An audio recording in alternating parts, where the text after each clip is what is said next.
이 시간 우리 함께 살펴볼 하나님의 말씀, 우리 신약성경 에베소서 1장, 오늘은 13절, 14절 말씀 우리 함께 살펴봅니다. 에베소서 1장 13절, 14절. 우리 계속해서 주일날 에베소서 1장 말씀을 다루고 있습니다. 오늘은 13절, 14절 말씀 우리 같이 한 목소리로 같이 함께 읽겠습니다. 그 안에서 너희도 진리의 말씀 곧 너희의 구원의 복음을 듣고 그 안에서 또한 믿어 약속의 성령으로 인지심을 받았으니 이는 우리 기업의 보증이 되사 귀 얻으신 것을 속량하시고 그의 영광을 찬송하게 하려 하심이라. 아멘. 우리의 삶이 어떤 모습으로 흘러가는지, 저는 제가 고등학교 때 한참 대학 입시를 준비할 때는 대학 입시만 잘 준비해서 제가 원하는 대학만 잘 들어가면 우리 인생의 거의 모든 문제가 다 해결될 것이라고 생각을 했습니다. 여러분도 똑같이 경험하셨듯이 대학을 들어가 놓고 나면 그때부터 또 다른 인생이 또 출발입니다. 학교 졸업하고 취업을 하게 되면 또 그게 우리 인생의 거의 전반의 모든 문제를 다 이제는 해결했다 하고 생각할 때도 있었습니다. 그러나 또 취업을 하게 되면 또 다른 문제가 여전히 심각한 문제들이 우리 삶을 장식하고 있습니다. 또 우리가 결혼하고 아이를 낳고 아이를 건강하게 잘 기르기만 하면 또 인생의 거의 모든 문제를 다 이제 내가 마무리 잘 했다 생각할 때도 있었습니다. 그러나 여러분도 아시는 것처럼 아이를 기르고 나면 또 그 다음의 문제가 또 여실히 매우 절실하고 매우 절박한 문제들이 여실히 우리 앞에 우리를 기다리고 있습니다. 아마 이게 우리 인생의 모습인 것 같습니다.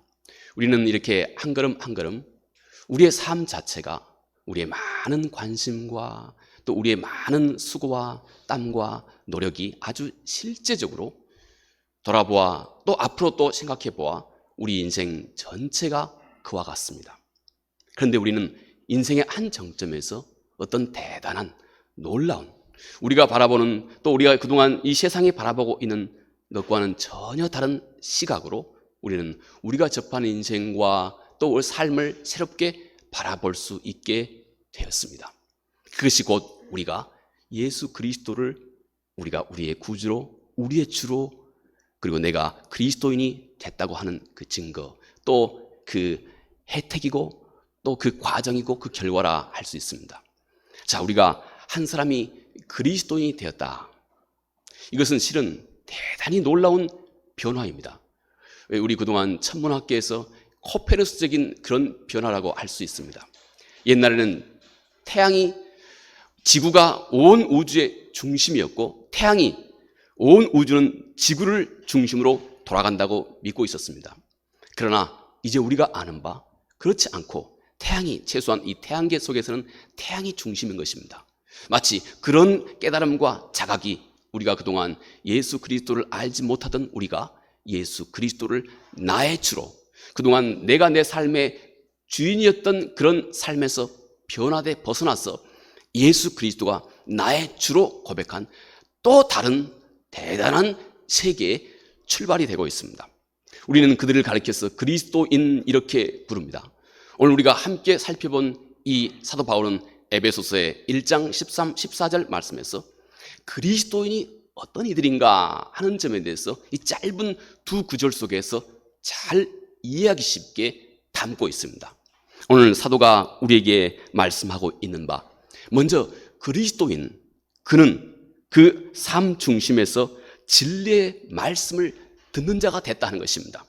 두 번째, 그리스도인은 예수 그리스도를 그의 주로 받아들이는 자가 됐다 하는 것입니다. 세 번째, 또 사도 바울은 그리스도인은 누구냐? 이제는 하나님께서 성령으로 우리의 삶 가운데서 이 모든 일에 대한 보증으로 인을 쳐 주셨다. 다소 인을 쳐주셨다고 하는 이 말은 우리가 쉽게 이해하기가 혹 어려울 수도 있지만, 오늘 우리가 이 세 가지 관점에서 사도가 그리스도인이 과연 어떤 사람이냐 하는 점에 대해서 설명하고 있는 내용을 우리가 같이 함께 살펴보고자 합니다. 만약 우리가 이 사도가 우리에게 설명하신 이 내용에 대해서 더 깊은 관심을, 만약 내가 지금 처음 들은 것 같이 이 말씀을 사도에게서 처음 듣는 것 같은 어떤 그런 기대와 또 그런 마음으로 이 말씀을 우리가 접하기 시작한다면, 이 말씀의 어떤 능력을, 그리고 한 사람이 그리스도인 된다고 하는 것은 완전히 예전과 다른 어떤 영적인 주소와 예전과 전혀 다른 어떤 영적인 환경을 아주 능력 있게 그가 경험하게 된다고 하는 이 사실을 우리가 경험하게 될 것입니다. 자, 먼저 우리 그리스도인들은 진리의 말씀 곧 구원의 복음을 들은 자이다 하는 것입니다. 사도는 복음, 이 말을 진리의 말씀, 이렇게 같은 말로 설명하고 있습니다. 이 말씀을 들은 자들이다 하는 것입니다. 사실 사도 바울이 살고 있었던 그 시대에는 오늘 우리가 살고 있었던 이 시대처럼 아주 수없이 하나님으로부터 수없이 많은 세상의 모든 사람, 지금도 마찬가지죠. 하나님으로부터 아주 멀리 떠나게 만드는 그런 시대, 사조와 사상과 철학이 아주 범람해 있을 그런 시절이었습니다. 예나 지금이나 하나님으로부터 떠나 있는 우리 사람의 마음을 사로잡고 있는 어떤 그 큰 경향을 한마디로 휴머니즘 이렇게 얘기합니다.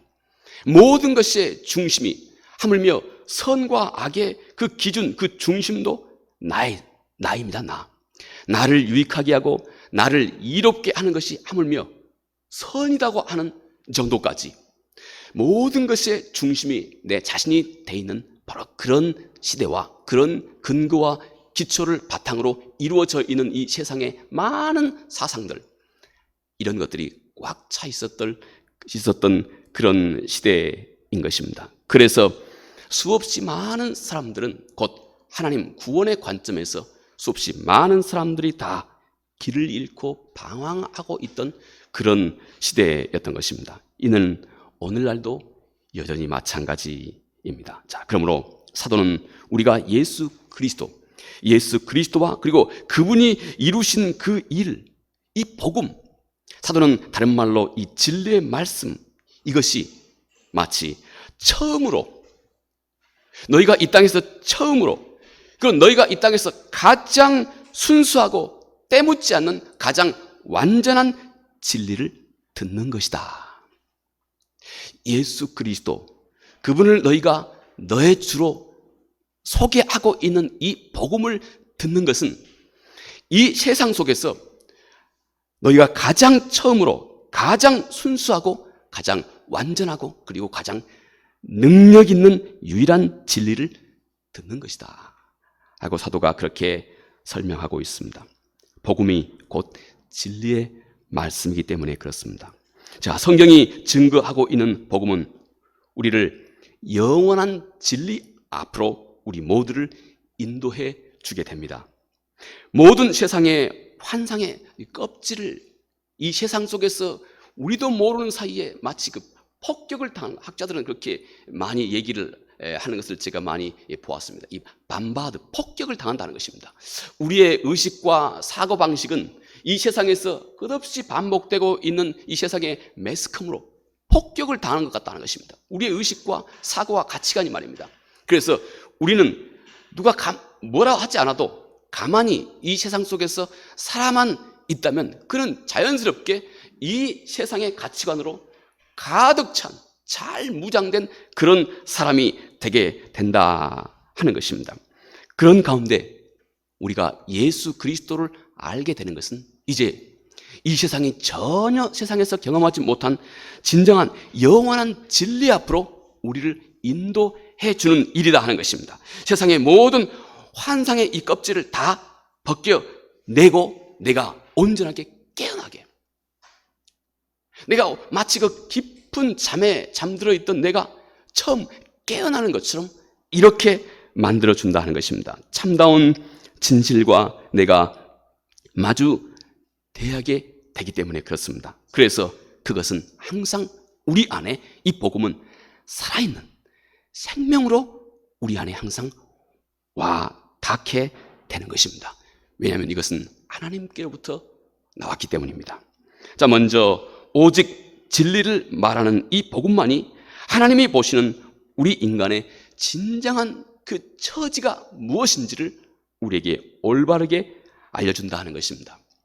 우리 사람은 번시 그렇습니다. 제가 얼마 전에 보니까 어떤 한 분이 이 어려운 세상을 어떻게 헤쳐가야 되느냐 하고 이 세상을 헤쳐가는 그 처세술 중에 그 한 가지, 물론 그분이 여러 가지 참 제가 들었을 때도 합리적이고 설득력 있는 얘기들이었습니다.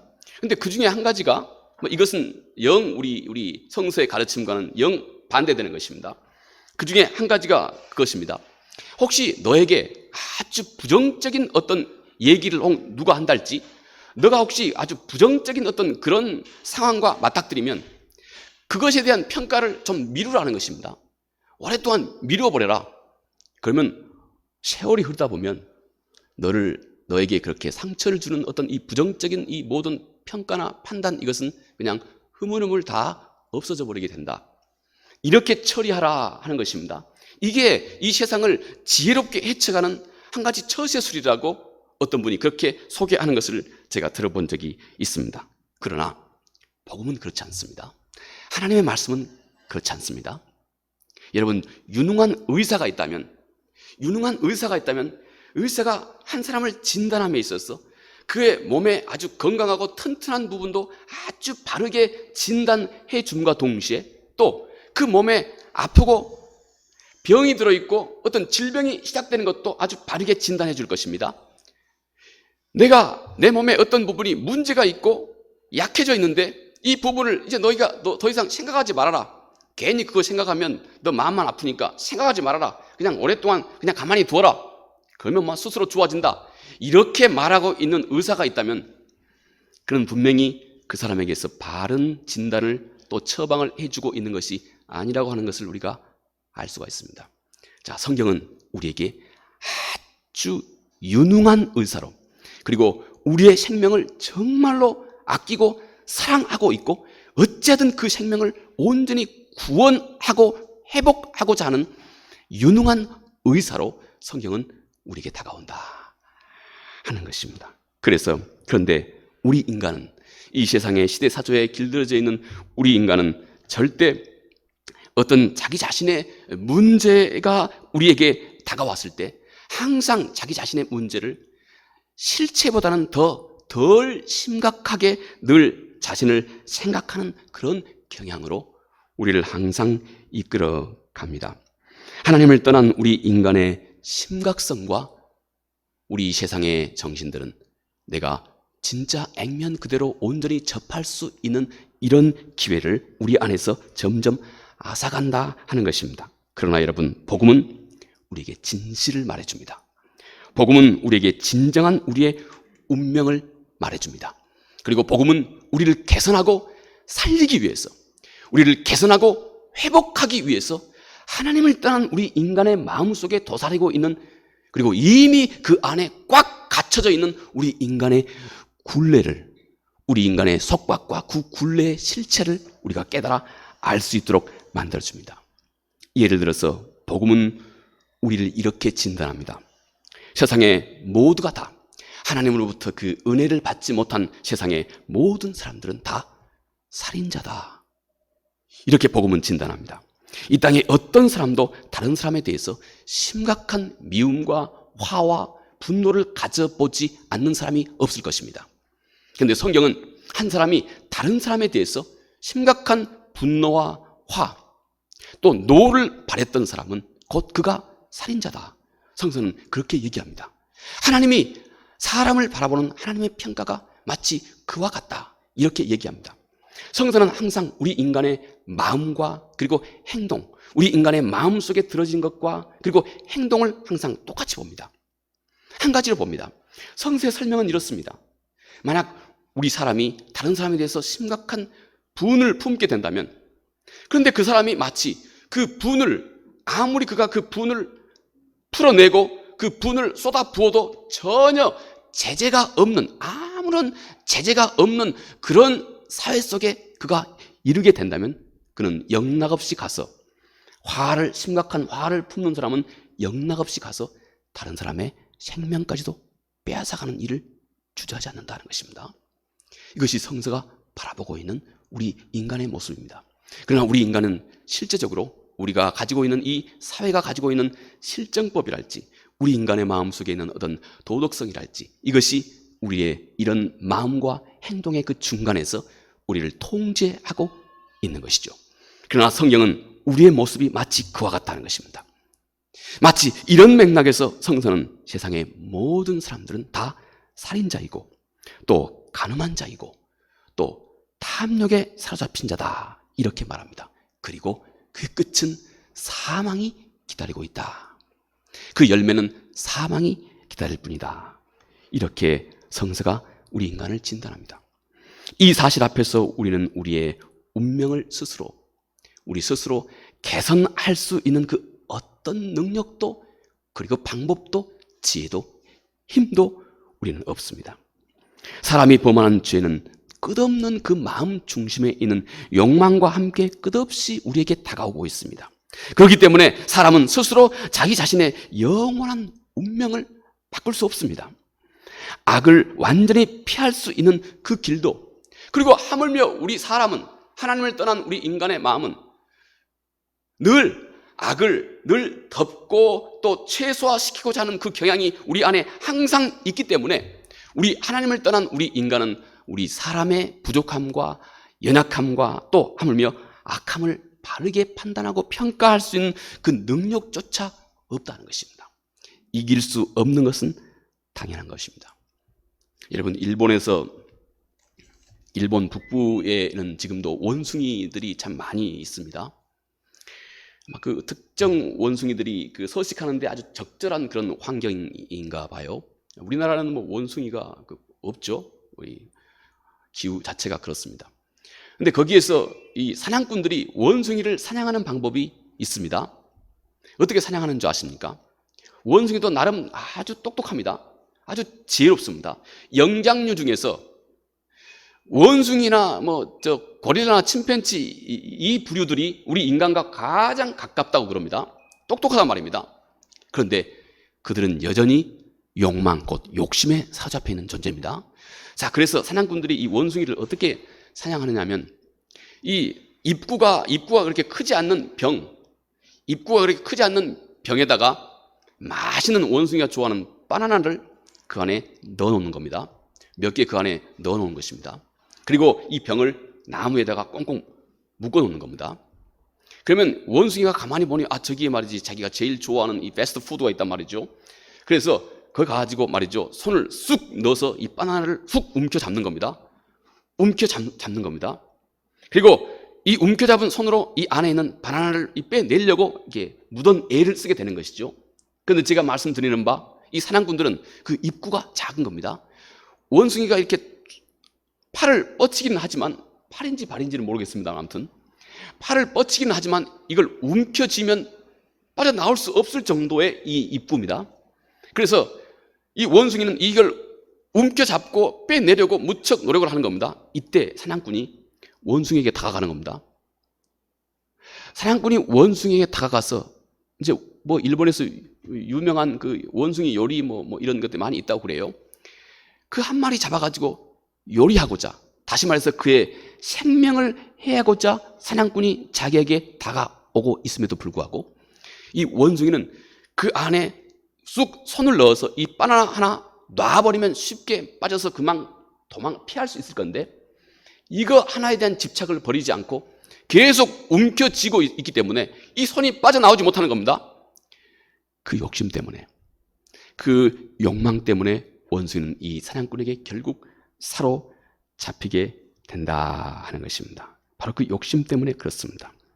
여러분, 하나님을 떠난 우리 인간의 죄와 욕망은 항상 이런 관계입니다.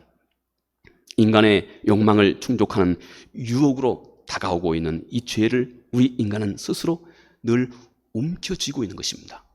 또 그것이 일순간에 우리의 욕망을 충족해주는 그 일순간의 기쁨 때문에, 그 시원함과 그 기쁨 때문에 결국 우리 인간은 점점 스스로 사망의 발걸음을 성큼성큼, 하나님을 떠난 모든 사람들은 이런 운명으로 간다는 것입니다.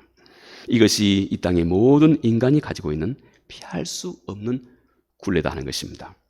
우리는 이렇게 수고하고 무거운 짐과 굴레를 짊어지고 있습니다. 복음이 드러내주고 있는, 성경이 우리에게 일러주고 있는 하나님의 안목, 복음이 우리에게 드러내주고 있는 곧 우리 인간의 한 면, 실제적인 우리 인간의 한 면, 곧 우리 인간의 현실이고 진실입니다. 여러분, 그런데 이 위에 이제 하나님의 은혜가 임했다 하는 것입니다. 이제 그 위에 하나님의 사랑이 임하신 것입니다. 하나님이 그런데 그분이 그런 나를 사망 가운데 있는, 이미 사망 가운데 있는 그런 나를, 그 이유가 무엇인지 내가 다 헤아려 알 수 없는 어떤 이유를 가지고 그런 나를 하나님께서 선택하셨다는 것입니다. 그런 나를 주께서 친히 그 죽을 운명 안에서 나를 구원해 내셨다는 것입니다. 내 죽을 그 운명 안으로 예수 그리스도께서 친히, 내 죽을 그 운명 사망 안으로 예수 그리스도께서 친히 들어오셨다 하는 것입니다. 그래서 내가 내 힘으로 스스로 피할 수도 없고 벗어날 수도 없는 끝없는 슬픔과 고난과 고통의 운명 속으로 주님께서 들어오신 것입니다. 그리고 거기다가 내가 책임져야 할 그 깊고 어둡고 또 그 두려운 내 죄의 모든 형벌을 예수 그리스도께서 친히 대신 짊어지셨다는 것입니다. 대신 짊어질 뿐만 아니라 사도 바울은 고린도후서 5장 21절 말씀에 친히 주님이 내 죄 자체가 되셨다. 친히 주님이 내 죄 자체가 되셨다. 주님이 죄가 되셨다. 내 죄 자체가 되셨다. 그래서 그 죄의 열매 곧 사망을 주님께서 친히 짊어지셨다. 이렇게 말씀합니다. 내가 받아야 할 마땅한 그 저주를 주님께서 다 짊어지셨다. 그리고 대신 주님의 그 의로우심을 나에게 베풀어 주셨다. 아무 조건도 없이, 아무 한계도 없이, 그 원인도 이유도 알 수 없는 그 어떤 원인으로 예수 그리스도 그분의 의를 나에게 100% 전가해 주셨다. 믿음으로, 오직 믿음으로. 그래서 나로 하여금 내 모든 죄악이 흰눈처럼 양털같이 가장 거룩하게, 그리고 언제든지 하나님이 받아들이기에 조금도 손색이 없는 그 거룩함으로 하나님께서 나를 온전케 해주셨다. 그리고 이제 나를 예수 그리스도가 맏아들 되시는 하나님의 가족으로, 하나님의 아들과 딸로 하나님께서 나를 받아주셨다. 여러분, 이것이 복음입니다. 그래서 복음은 그를 알아보고 또 그를 듣고 있는 모든 사람들에게 이 복음은 큰 감동으로 밀려오기 시작합니다. 이 복음은 이 복음의 내용을 진짜로 이 복음의 내용과 만난 이 모든 사람들의 마음속에 복음은 큰 감동으로 다가오기 시작하는 것입니다. 어느 정도의 감동인지 복음과 만나게 된 사람들은 그동안 그가 그토록 쉽게, 그토록 별 생각 없이 범하고 쥐었던 모든 죄의 욕망을 스스로 돌아설 수 있는 그 감동의 힘, 이것이 하나님의 은혜의 힘이라고 사도 바울은 로마서 6장 14절 말씀에 그렇게 말씀합니다. 이 하나님의 은혜를 받은 자는 이렇게 스스로 자기 죄를 미워하고 스스로 하나님의 의를 선택할 수 있는 이 능력과 감동으로 한 사람의 마음속에 다가오기 시작했다 하는 것입니다. 이것이 하나님의 은혜를 받은 자입니다. 그래서 이렇게 하나님의 은혜를 받은 모든 사람들은 100% 그분의 그 말씀 앞에, 그분의 사랑 앞에 반응하기 시작한다는 것입니다. 충분한 능력으로 반응하기 시작한다 하는 것입니다. 여러분, 이것이 오늘 사도가 말하는 이 땅에서 그리스도인 된 모든 사람들이 만난 복음, 진리의 말씀이다 하고 사도가 말씀합니다.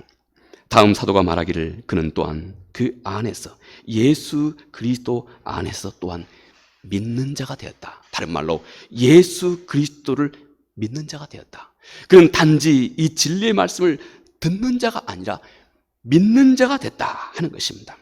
성서에서 믿는다고 하는 말은 이제 여러분이 충분히 짐작할 수 있겠지만, 성서에서 말하는 진리를 믿는다고 하는 말은 진리를 받아들이고 그리고 그 진리를 따라서 행동하기 시작하는 것입니다. 이것이 성서가 말하는 믿는다고 하는 것입니다. 믿는다고 하는 것은 진리를 듣고 받아들이는 것입니다. 그리고 그 진리를 따라서 행동하기, 순종하기 시작하는 것입니다. 성경의 믿음은 절대 그러므로 변화가 없이 믿을 수가 없는 것입니다. 변화가 없는 것은 성서가 말하고 있는 이 믿음이 아닙니다. 사람은 그가 무엇을 정말로 믿는다면 우리 인간은 반드시 그가 진짜로 믿는 것대로 행하게 되어 있습니다. 우리의 모습이 지금 우리가 믿는 대로 행하고 있는 것입니다. 우리는 지금 내가 지금까지 어떤 삶을 살았다 할지라도 그것이 내가 믿고 있는 것이 내 삶으로 지금 이루어지는 것입니다. 성서의 말로는 우리 인간은 모두가 다 반드시 그의 행동은 그의 믿음의 연장이라고 그렇게 말씀합니다. 왜냐하면 우리 인간은 그가 무언가를 진짜로 믿었다면 반드시 그 믿는 대로 행동하게 돼 있다는 것입니다. 그러므로 그 행동이 그의 믿음을 증거해 준다 하는 것입니다. 이 믿음과 행동이라고 하는 것은 우리가 쉽게 여러분 이 모닥불과 같습니다. 이 모닥불을 생각해 보면 쉽게 알 수 있습니다. 여러분 밤에 여러분 모닥불을 피워보신 경험이 있으실 겁니다. 모닥불을 피우면 거기에서 힘차게 불꽃이 일어나게 되죠. 그 불꽃이 있는 곳은 주변이 환하게 밝아집니다. 그 불 속에는 반드시 이 밝은 빛을 그 안에 갖고 있다는 것입니다. 동시에 그 불이 가까이 있을 때 그 불은 뜨거운 열기를 그 안에 품고 있습니다. 여러분 그렇다고 해서 밝은 빛이 불 속에서 나오고 있는 그 빛, 그것이 열은 아닙니다. 또 열이 분명히 이 빛도 아닌 것입니다. 이 둘은 서로 구분이 되는 것입니다. 그러나 여러분, 빛으로부터 열을 떼낼 수 있습니까? 또 열로부터 빛을 떼낼 수 있습니까? 둘이 분리할 수가 없습니다. 이 둘은 열은 아니고 열은 빛이 아닙니다. 우리의 믿음은 행동이 아니고 행동은 절대 믿음은 아닙니다. 서로 다릅니다. 그러나 이 둘은 뗄래야 뗄 수가 없는 것입니다. 마치 이 빛과 열기가 뗄래야 뗄 수 없는, 분리할 수 없는 것과 마찬가지다 하는 것입니다. 여러분, 이렇게 믿음은 반드시 그 행함으로 그 믿음을 증거해 준다고 성서가 그렇게 우리에게 일러주고 있습니다. 자, 그러면 어떤 믿음이 이런 순종의 열매를 우리가 맺을 수 있도록 할까요? 오늘 사도가 그 말씀의 그 답을 우리에게 얘기해 주고 있습니다. 오늘 우리가 함께 읽었던 이 본문의 말씀, 영어 성서 RSV는 believe in him 이렇게 말합니다. 곧 우리의 믿음이 우리가 예수 그리스도 그분을 믿는다 하는 것입니다. 우리 믿음이 예수 그리스도 그분을 믿는다는 것입니다. 여러분, 우리가 믿고 있는 것은 여러분 어떤 교리만이 아닙니다. 1차적으로 우리가 믿고 있는 것은 어떤 교리나 어떤 기록이나 어떤 가르침이나 어떤 교훈, 이것이 여러분 마치 이런 비인격적인 것이 우리가 믿고 있는 것이, 그리스도인이 믿고 있는 것, 1차적으로 그리스도인들이 믿고 있는 것이 아닙니다. 우리가 그렇게 하고 있을 때, 우리가 신앙생활을 한다고 하는 것이 어떤 교훈, 어떤 계명 자체, 어떤 비인격적인 어떤 교훈이나 계명 자체, 어떤 교리 체계, 이것 자체만, 비인격적인 이것만을 믿고 있다 할 때 여러분, 우리에게 드러나는 것이 능력이 없는 것입니다. 우리는 곧 지치게 됩니다. 우리 삶에 아무런 능력이 없습니다. 생명력이 우리 삶에 없습니다. 여러분, 그리스도인의 믿음은 아주 인격적인 것입니다. 그리스도인의 믿음은 곧 예수 그리스도, 그를 믿는 것입니다. 그의 가르침을 1차적으로 믿는 것이 아니고 우리는 예수 그리스도, 그분을 믿는 것입니다. 그래서 그의 가르침도 우리가 믿는 것입니다. 우리의 믿음은 아주 이렇게 여러분 1차적인 것입니다. 믿음이 항상 이렇게 한 분, 우리 주 예수 그리스도 자신, 그분을 신뢰하는데 그 뿌리를 두고 있는 것입니다. 그래서 believe in him, 그를 믿는다 하고 성서가 표현하고 있는 것입니다. 성서의 모든 우리 주님의 말씀 속에 우리는 그분 자신을 보는 것입니다. 예수 그리스도 자신을 만나고 그분 자신과 교제하고 그분 자신을 순종하는 것입니다. 하나님의 모든 말씀 속에서 우리는 그리스도 그분을 내가 만나게 되는 것입니다. 우리가 계속 살펴보고 있지만 이 에베소서 1장 말씀에서 우리가 그리스도 그분과 만나는 것이라고 하는 것, 이것이 믿음의 실체라고 하는 사실을 에베소서 1장에서, 그래서 그리스도 안에, 주 안에, 그 안에라고 하는 말을 15번이나 쓰고 있습니다. 이것이 우리 믿음의 실체, 우리 믿음은 인격적으로 우리 주 예수 그리스도 그를 믿는 것입니다. 그러므로 바꾸어서 우리는 하나님의 모든 말씀 속에서 그리스도 그분과 내가 만나는 것입니다. 그것이 여러분, 그 말씀이 능력 있게 우리 삶 가운데 임하게 되고, 그리고 우리가 말씀의 능력에 사로잡히는 생명력이 넘치는 우리 그리스도인이 되는 그 비결, 그 능력의 비결인 것입니다. 한 중국 여자분이 있었습니다. 이분이 40년간 의사로, 외과 의사로, 자기 직업이 외과 의사로 일했던 분입니다. 중국 여자분인데 이분이 참 신실하게 자기가 정말로 힘들고 어려운 환자들 때로는 무료로 치료해 주기도 하고, 자기는 자기가 가지고 있는 이 의술을 통해서 수없이 많은 사람들을 유익하게 하는 이 일을 본인이 꿈꿨고 또 그런 삶을 살았습니다. 그런데 어느 순간 그분이 하나님을 알게 됐습니다. 그래서 그분이 교회에 출석하게 됐습니다. 교회에서 말씀하시는 말씀에 점점 매료되기 시작했습니다. 그래서 그분은 더 깊은 진리, 더 깊은 하나님의 말씀과 점점 더 만나고 싶은 어떤 앙망이 이 그녀의 마음속에, 여자분의 이 마음속에, 이 중국인의 이 마음속에 점점 더 크게 들어지기 시작했습니다. 그는 오랫동안 신앙생활을 했습니다. 그럼에도 불구하고 자기의 마음속에 뭔가 허전하고 공허하고 불안하고 어떤 이런 것들이 그 안에서 떨쳐버릴 길이 없었기 때문에 그는 성서가 일러주고 있는 그 진리의 말씀을 그가 더 깊이 온전하게 그가 만나고자 했습니다. 그러나 아무리 발버둥치고 노력해도 이런 그녀의 마음속에 생명력이 없고 단지 점점 그는 단지 습관적으로 이제 교회 예배에 참석하고 습관적으로 그렇게 신앙생활하는 그런 삶에서 벗어나지 못하게 되었습니다. 이런 일이 반복되면서 세월이 점점 흘러가면서 그녀의 마음속에 어느 순간에 점점 공허해지게 됐고 허무하게 됐고 그리고 두려워지게 됐고 점점 죄책감과 어떤 염려와 불안이 그녀의 마음속에 가득하게 됐습니다. 이것이 상당히 심각해져서 그녀가 정신병원에서 전문 의사에게 도움을 받아야 할 정도로, 그러나 여러분, 정신병 의사라 한다 할지라도 근본적인 답은 그 안에 없었습니다. 그런데 이 여인이 어느 날 그가 하나님의 말씀을 묵상하다가 요한계시록 3장 20절의 말씀과 접하게 되었습니다. 볼자다 내가 문 밖에 서서 두드리노니 누구든지 내 음성을 듣고 문을 열면 내가 그에게로 들어가서 그로 더불어 먹고 그는 나로 더불어 먹으리라. 여기서 그녀는 하나님의 말씀 속에서 그리스도 주님 자신과 맞닥뜨리게 됐습니다.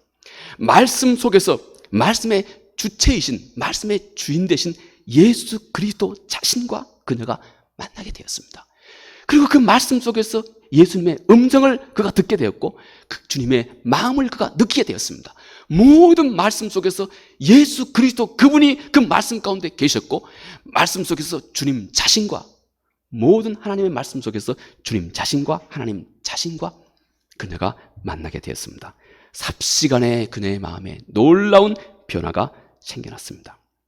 그는 모든 것을 다 주께 맡기고 주께 의탁하고 그녀의 모든 고민들이 다 한순간에 사라지게 되었습니다. 여러분, 혹 내가 믿음 안에 있다고 생각함에도 불구하고 늘 내 마음이 이 여인처럼 공고하고 있다면 여러분, 우리가 이 여인에게서 꼭 내 자신의 모습을 발견해야 됩니다. 그리고 이 여인의 신앙의 과정 속에서 그 답을 우리도 역시 볼 수 있어야 하는 것입니다. 우리의 삶이 능력 있는 삶이 되기 위해서는 모든 하나님의 계명 속에서, 모든 주님의 말씀 속에서 예수 그리스도 그분과 내가 맞닥뜨리는 것입니다. 우리 주님께서 요한복음에 말씀하신 것 같이 양과 염소의 양과 목자의 이 관계, 목자와 이 양의 관계가 모든 말씀 속에서 이루어져야 합니다. 그가 내 음성을 듣고 주님이 또 나를 알아보고 이제 내가 주를 기쁨으로 따르는 이 관계가 우리 안에 능력으로 와닿게 하는 것입니다. 마지막 사도는 좀 이상한 말을 합니다. 성령으로 인치심을 받았다, 이렇게 말합니다. 인침을 받았다 하는 이 말은 고대 중시에 아주 많이 사용했던, 실제적으로 있었던 일입니다. 편지를 쓸 때, 중한 편지를 쓸 때 그 편지의 그 봉투 위에다가 편지를 봉할 때 그 위에 왁스를 붓는 것입니다. 그리고 그 왁스 위에다가 자기의 도장을 꼭 누르는 것입니다. 그렇게 편지를 딱 임봉하는 것, 이것이 인쳤다, 이렇게 표현하고 있는 의미인 것입니다. 여러분, 성령으로 인치심을 받았다, 이 말이 그래서 의미하고 있는 바는 우리가 딱 두 가지로 그 의미를 명료하게 성서가 우리에게 일러주고 있습니다. 인쳤다고 하는 이 말은 먼저 소유권에 관한 문제입니다. 어떤 사람이 편지를 쓰고 그리고 딱 인쳤다 하는 것은 그 편지는 그 사람이 받아보기 전까지는 그 편지는 이것을 보낸 사람의 주인입니다. 성령으로 인쳤다, 우리 안에 성령이 거하신다 하는 말은 성령이 우리 안에서 너는 지금부터 하나님의 것이라고 하는 이 사실의 보증이다 하는 것입니다. 그 증거다 하는 것입니다. 성령이 그 증거다 하는 것입니다. 이제부터 우리는 하나님의 것이다. 너는 하나님의 것이다. 아무리 이 세상에 힘들고 어렵고 혹시 두렵고 염려되는 일이 있다 할지라도 너는 하나님의 것이라고 하는 사실을 잊지 말아라. 너는 하나님께 속해 있다고 하는 것을 잊지 말아라. 앞으로 너의 삶에 수없이 많은 인생의 여정 자체가 너를 정말로 힘들고 어렵게 하고 두렵게 하고 답답하게 하고 낙심스럽게 하는 일들이 너무너무 많이 있을 것인데, 평생에 이런 일이 너에게 있을 것인데, 너는 먼저 너희 안에 성령을 생각하면서 성령은 너가 하나님께 속한 자라고 하는 사실, 하나님의 능력 아래 있는 자라고 하는 사실을 나에게 끝없이 일러주고 있다 하는 것입니다. 성령이 바로 그 증거다 하는 것입니다. 그래서 사도 바울은 로마서 8장 16절에 성령이 친히 우리 영과 더불어서 우리가 하나님의 자녀인 것을 증거하신다, 이렇게 말씀합니다. 성령이, 너희 안에 있는 성령이 너희가 모든 순간에 하나님 그분 안에 속해 있고 그분의 보호하심과 인도하심 가운데 속해 있는 자라고 하는 그 증거라고 하는 사실을 잊지 말아라 하는 것입니다. 두 번째, 성령으로 인쳤다고 하는 사실은 우리가 너무 쉽게 알 수 있듯이 보장입니다. 보장. 편지를 쓰고 편지를 인친 사람은 이 편지의 내용을 그 편지의 주인이 100% 보장한다는 것입니다. 성령이 너의 삶을 100% 보장하고 있다고 하는 그 증거다는 것입니다. 너희 안에 성령이 거하시는 성령이 이제 하나님이 너의 삶을 100% 보장하고 있다고 하는 그 증거라는 것입니다. 그래서 너희는 너희 안에 있는 성령을 생각할 때마다 하나님이 너의 인생 전체를, 우리 안에서 선한 일을 시작하신 그분께서 우리 주 예수 그리스도의 날까지, 우리가 하나님의 날에 이를 때까지 우리를 완전하게 보장하신다고 하는 이 빌립보서 1장 6절의 말씀을 잊지 말라 하는 것입니다. 특히 여기서 보장이라고 하는 말은 이 계약금이라고 하는 말에서 유래한 말입니다. 계약금.